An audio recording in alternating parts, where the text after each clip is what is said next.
Harcelé par sa base, qui cherchait à avoir une explication claire sur le comment de son invalidation par la Cour constitutionnelle, alors qu'il a été brillamment élu dans la circonscription de la Lukunga sur la liste AMK, Chérubin Okende a convoqué ses points focaux, ceux qui ont battu campagne à la Lukunga pour lui. Il les a convoqués ce mardi 18 juin 2019 au siège de son parti afin de les démontrer les dessous des cartes qui ont motivé son invalidation.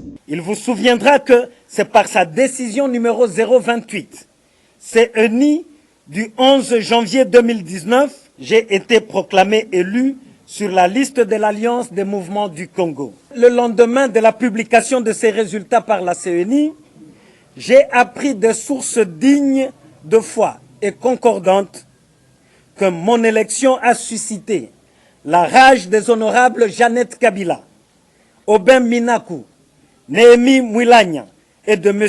Emmanuel Shadari. Ces hautes et influentes personnalités du PPRD auraient décidé d'obtenir mon invalidation quel qu'en soit le prix et auraient chargé M. Emmanuel Shadari de tout mettre en œuvre pour atteindre cet objectif funeste. Il relève 6 incongruités dans le fond de l'arrêt de la Cour l'invalidant. Une analyse minutieuse de la procédure engagée dans ce fameux contentieux et du dispositif de l'arrêt subséquent rendu par la Cour constitutionnelle permet de dégager 6 incongruités monstrueuses et flagrantes. Première incongruité, la forclusion. Deuxième incongruité, recomptage occulte de voix et complicité dans le faux et usage de faux en écriture. Troisième incongruité, insertion frauduleuse de Madame Molekansolo Yvine comme députée élue de la liste AMK. Quatrième incongruité, altération de la vérité dans l'arrêt rendu par la Cour constitutionnelle le 7 juin 2019 sous RCE 288/DN. Cinquième incongruité, attribution frauduleuse de 2 sièges à la liste PPRD.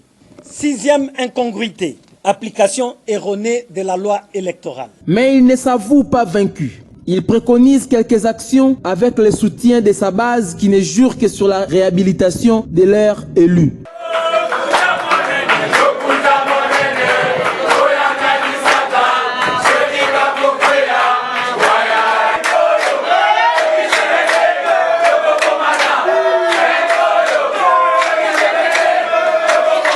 À l'issue de ces incongruités si monstrueuses, telles que démontrées, je préconise 4 actions que sont le recours en rectification d'erreurs matérielles, la prise à partie des juges concernés, la saisine du magistrat suprême, du parquet général de la République, ainsi que de la Commission des droits de l'homme de l'Union africaine et la sensibilisation de mes électeurs de la Lukunga.